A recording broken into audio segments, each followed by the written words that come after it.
All right, today here in Vegas, we experienced a little, well, I guess it was a pretty big one for Vegas. It was an earthquake.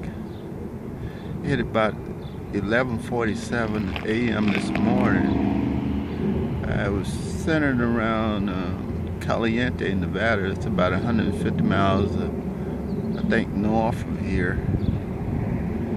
And it the epicenter was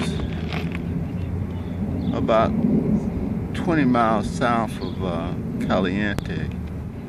It was felt all the way in Irvine, California. I guess it's about 300 miles away at least.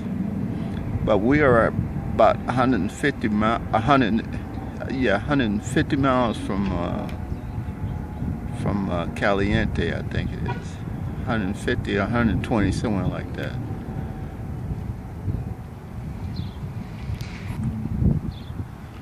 Okay, Las Vegas is not really new to earthquakes. There are a bunch of fault lines here in Nevada. I can remember back in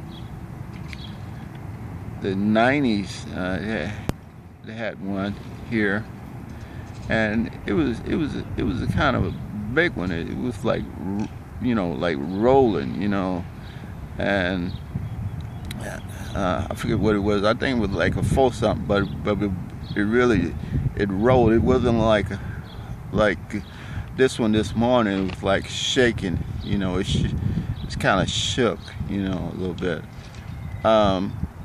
They said it was 2 aftershocks. It was a 3.0 and I think a 3.5 or something, or 3.8 that hit after that. That hit at 12:05 and I think 12:19.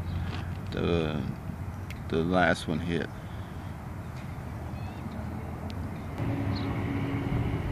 Okay, next I want to talk a little bit about immigration. I know I hardly ever talk about this subject. This is a subject, especially here in the Southwest, that's really hardly ever talked about because a lot of people here, especially in the state of Nevada, they like real leery of it. They even talk about it, but mainly because it appears to be attached to the Democratic Party agenda, and a lot of people don't want to talk about it because they feel like they will be politically attacked because of making any type of statements negative toward the immigration.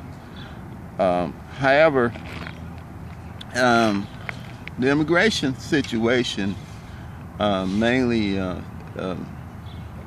people view it as far as like the immigrants coming from South America, mainly Mexico, but there's a lot of other immigrants too. I think the largest population of immigrants, I think, they're coming from the Philippines, which used to be, I think, used to be a possession of the United States. I forget when did it stop being a possession of the U.S. I think it was in the 40s. I'm not sure. Anyway, as far as immigration goes, people's mainly the elite here in this country viewed it as a good thing, I think.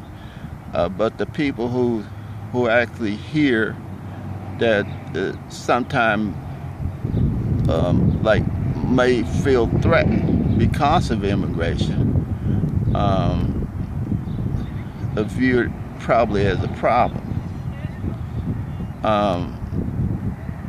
I really don't know if immigration affects me that much. I really don't know, but there might be some situation that it might affect some Americans. But basically, I think immigration is it's a detriment toward well, the people of South America, because it's more of a from what I read, it's more of a brain drain, because a lot of people are moving down here, well, north of Mexico, and they're depleting the educational people that have a degree and stuff. They're leaving and coming up here, and the people in Mexico, say for instance like a teacher or something like this that's got a PhD down in Mexico, he can easily teach down there. If he come up here, he probably make more money. However, but you need people like that has degrees and stuff, so they can, like, you know, share their educational with other people. Some of the other aspects of immigration, besides the brain drain, is that you're leaving a situation that's probably, it might not never be resolved, but you come into another place that has problems too. So you say, well, this place don't have any problems, but America has a lot of problems. Look at all of, in the last couple of months, the riots up in Ferguson, the riots in Baltimore. I mean, America has a lot of social problems too. So, you know, you don't come here and expect to be sheltered from some of the social problems that's down in Mexico, when we have social problems here too.